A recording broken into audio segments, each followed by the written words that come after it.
Isang magandang umaga po sa ating lahat mga kababayan. Ito po si Tatay Punsing na hindi na makalakad masyado.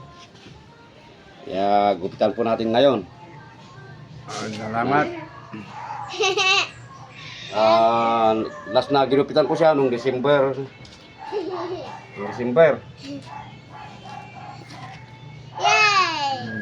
Ayun, mahaba na yung buhok niya. Kalbo ulit tayo. Oo. Wala naman. Marami pa. Kalbo daw gusto niyang gupit. Oo. Mga kababayan, Test ko yan eh. yan ang servisyo ni Cowboy Barbero sa mga senior po na matatanda. Na hindi na makalakad, papunta sa barbershop na magpagupit. Ayan, kalbuhin pa natin mga kababayan. At huwag niyo palang kalimutan na i-follow at i-share po ang ating video. Salamat sa pagpalang umaga po sa ating lahat. Lagyan po natin ano kayang design na maganda. Kalboy mo na. Ilagay ko muna ng design.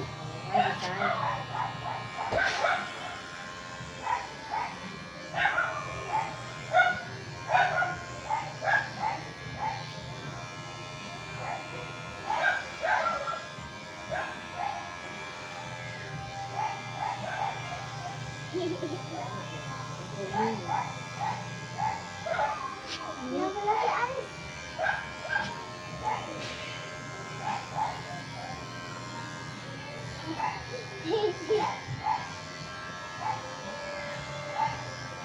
Ay, kung gano'n mo pala yung bigas. Dito ang banda, banda. O, tara dito. Ha? Wala, walang bag. Bumaba lang yata. Baka bumili yung bigas. Hawakan mo muna to. Kung ito kay mama yung dalawang... Diyan ka na, dito ka na. Maano ka na buhok.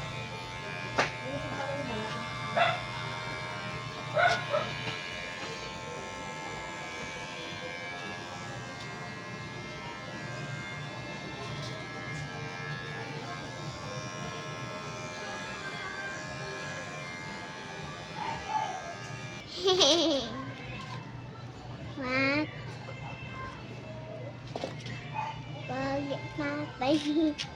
Oo, pogi na si lolo mo.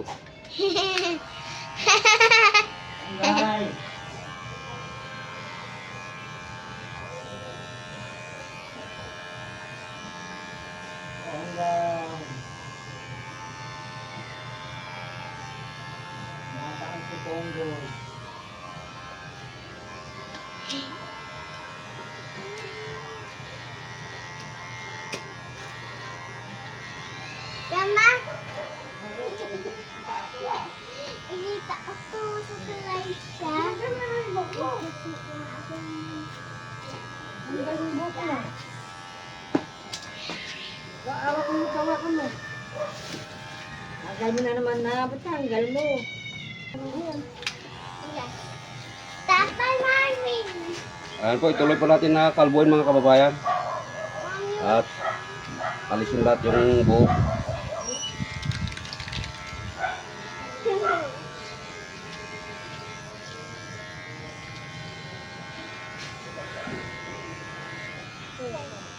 Ayun, papain ko. Wala daw ng passport. Malayo yung kunay pinunta mo. Oo, sa kabilang. Sa kabilang. Masaya yung pag- Hindi ko muna yan.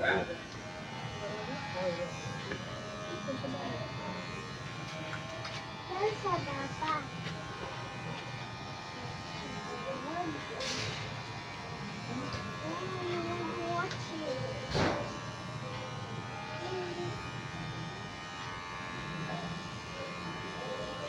Nagbimintinan sa tayo. Ah, Nagbimintinan ka. Hindi. Hindi.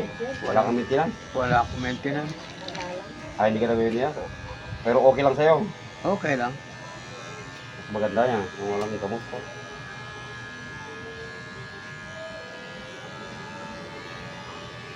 Anong kinain mo kanina? Ulam mo? Itlog, bawal sa akin pala yun. Bawal. O, ba't kinain mo ro? Hindi ko na kinain.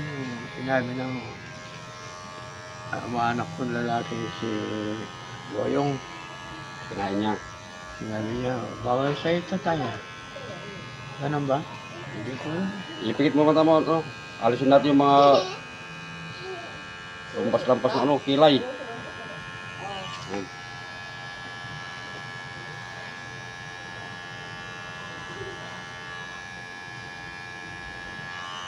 Yan yung mga balbas.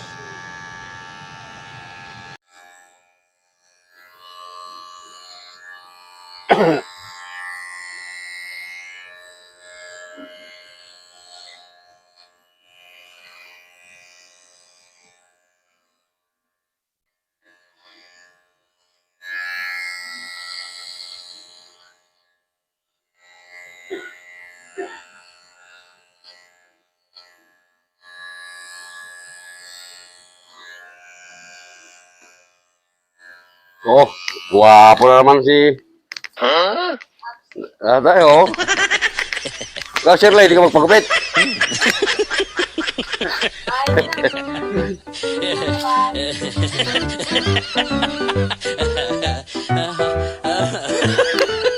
Oh. Yan, tapos na ang gupit ni Tatay Punsing. Kasi madali lang naman, kasi kalbo lang. Oo.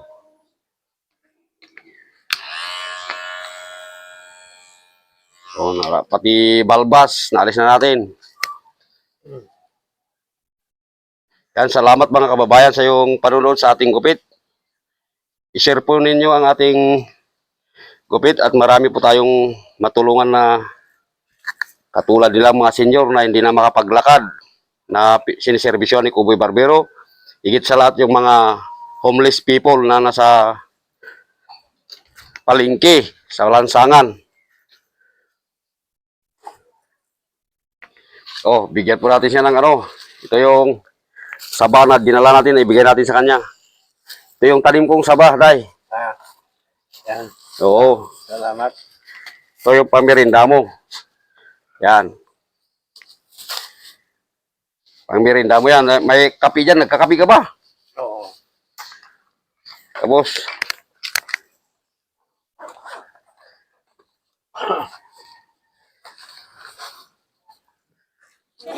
ito.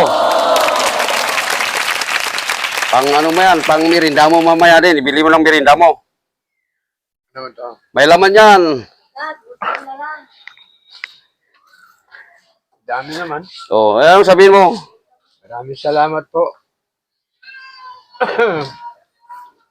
Sige, Sa bigay ng tulong ng kaibigan ka mo. kaibigan. Maraming salamat po, Panginoon. Maraming salamat sa ating tungkod. Ayan po, kahit konting blessing tayo, pasalamatan natin sa Panginoon kasi ang maliliit na blessing, yan ang lumalaki. Di ba? Yan. Pag susunod, lumalaki na. Yan ang ano, pasalamatan natin kahit konti. At lagi kang magdadasal. Nagdadasal ka ba sa Panginoon? Bago ka matulog, Oo, yan. Magdadasal ka pang ano. At hilingin mo sa Kanya lagi ang ano, kalusugan mo. kahit na nasa higaan ko, pag hindi ko kayang tumayo, doon, dinadasalan ko sarili ko. Ayan, ito po si Tatay Punsing Hipólito na sinasabi ko na laging magdasal sa Panginoon. At nagdadasal daw naman siya lagi pag bago siya matulog at paggising niya. Panggabayan siya ng Diyos, ingatan siya ng Diyos at pahabain pa ang kanyang buhay. Ilang taon ka na, Tay? 81. 81. Siya po ay 81 years old, isang senior citizen na hindi na makakalakad kaya siniservisyoan ngayon ni Kuboy Barbero ng libreng gupit. Pinupuntahan siya sa kanilang bahay, tahanan.